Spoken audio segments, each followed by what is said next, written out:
Hello everyone, welcome back. You're watching Empyrion Galactic Survival episode 188. I'm Enigmius, and today we're continuing with the Discovery build. We started this a few episodes ago. It's the USS Discovery NCC-1031 from the new Star Trek series Star Trek Discovery.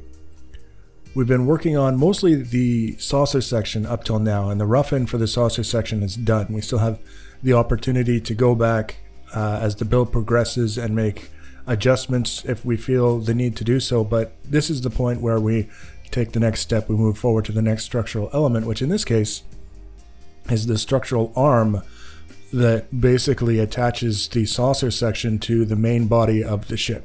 It's long, it's got kind of a really elegant curve to it, which is almost out of place on the rest of the ship because the main body is almost blocky. And the supports that extend from the main body to hold the nacelles are also very, very simple.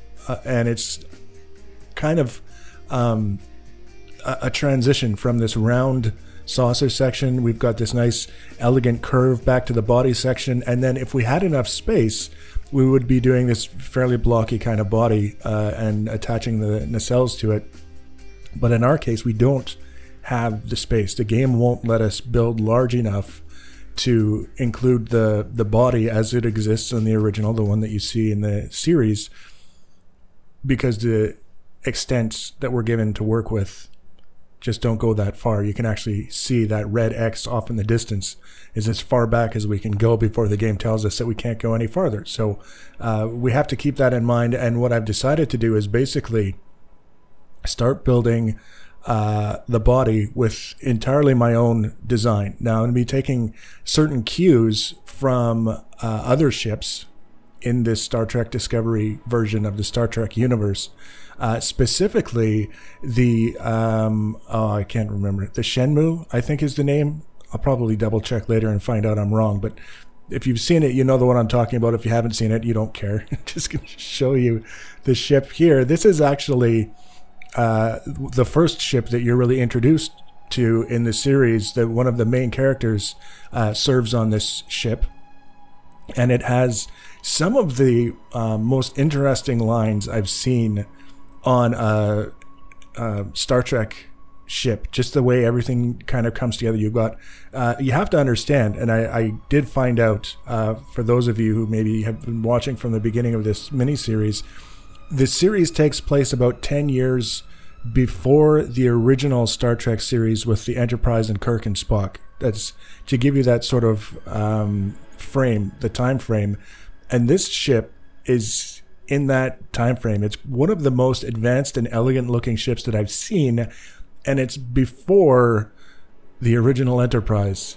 But you can see there's a few details that I really wanted to kind of borrow, I guess you could say, and import to the main body of our ship. One of them is the liberty they've taken with the Bazaar Collector, and I still don't know if I'm pronouncing that correctly, that dish in the front of the ship, which in this case is on the very front of the saucer section and is weaponized. You see it firing from that particular location on the ship in a number of different circumstances.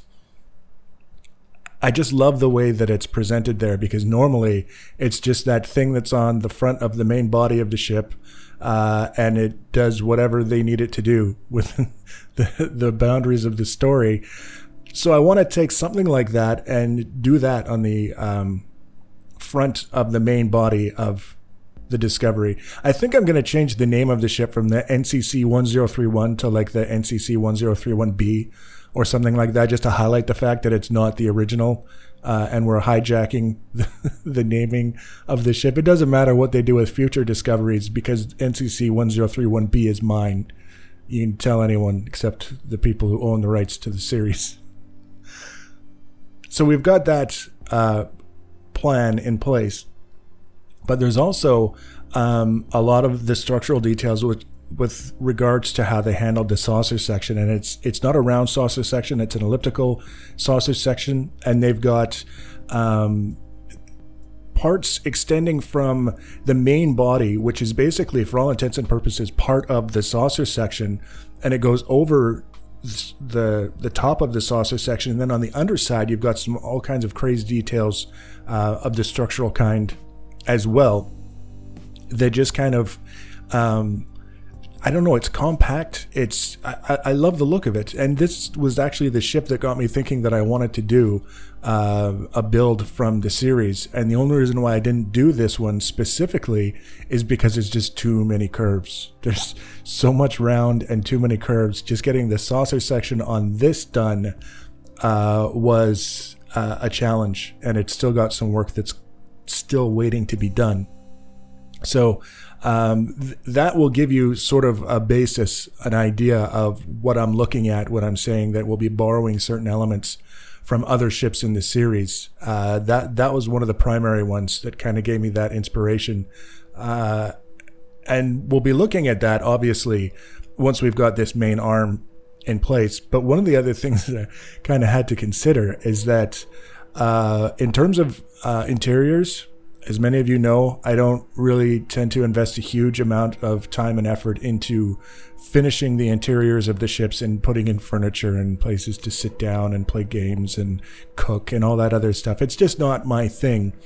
But I like to have it at least so that you can move from one part of the ship to the next in a sensible way without having to go outside the ship and, you know, go from one door to the next and completely bypass the interior. So that's what we're going to be doing with this section of the structural arm, is we're going to maintain that hollow part so that you can actually walk from the bridge to the main body of the ship. I don't think we're going to be setting it up so that you can walk to the nacelles, but maybe. I haven't decided 100% yet.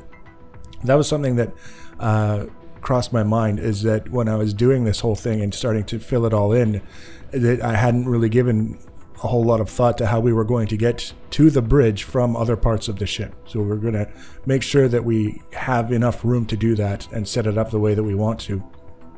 But now we're kind of done, almost. With, again, this is just the rough end. Same as with the saucer section, this structural element, the arm is, you know, I'm happy with it the way it's looking now, but there's going to be an opportunity to revise it as we go along.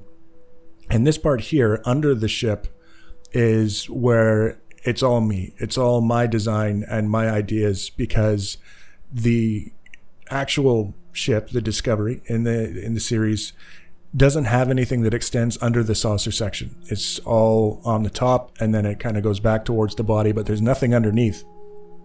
And I wanted to have something extending a little bit underneath, just because.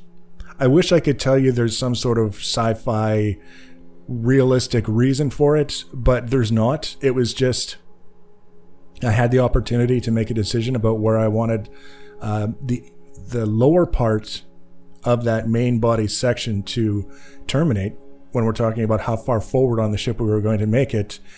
And I ultimately decided that I would like it to go underneath, but we're not talking about all the way to the sphere necessarily, even though we get pretty darn close. I think you can see there the blocks that I set up just to kind of do the layout of the curve that I wanted to follow this profile underneath. We get pretty close to the sphere, but we're not actually going to be making contact with it. And I decided that to me, it could have gone either way. We could have connected it so that the sphere would be held by 2 points, and then the discs in the saucer section would rotate freely in between them, or we could just have this structural bit that tucks underneath. And then, as you'll see here when we start doing the rough in for that part, it'll start making a little bit more sense where we're going with this whole thing. But like I say, I'm looking at it now, it's very much a reflection of the voxel universe. As hard as we might try to make things as smooth as we possibly can, it's not always going to work out in our favor. But that's not necessarily a bad thing. It's still, I mean, you look at it from this angle, kind of away from everything that's going on, it's got sort of a look going for it. Whether or not we can preserve that going forward is yet to be seen. Just my luck will ruin it at some point. But you kind of get the idea. It's working in my mind. I'm happy with the way things are going. And this part here specifically is laying out the profile for the very front of that main hull section. We're underneath the saucer section, and I just wanted to get, I guess, kind of a curve that mimics the curve that's going on up top. Not looking to make it identical, just looking to make it close. And you can see now with that profile kind of where we're going. And then we're just going to extend it a little bit farther, see kind of how it ends up looking. And the focus here is, again, Voxel Universe trying to make these curves look as natural as possible by working with the segments of the lines and changing the length of each segment to reflect the curve that we're looking for. And it's turning out not too badly. We have to be careful, I think, at this point with the scaling.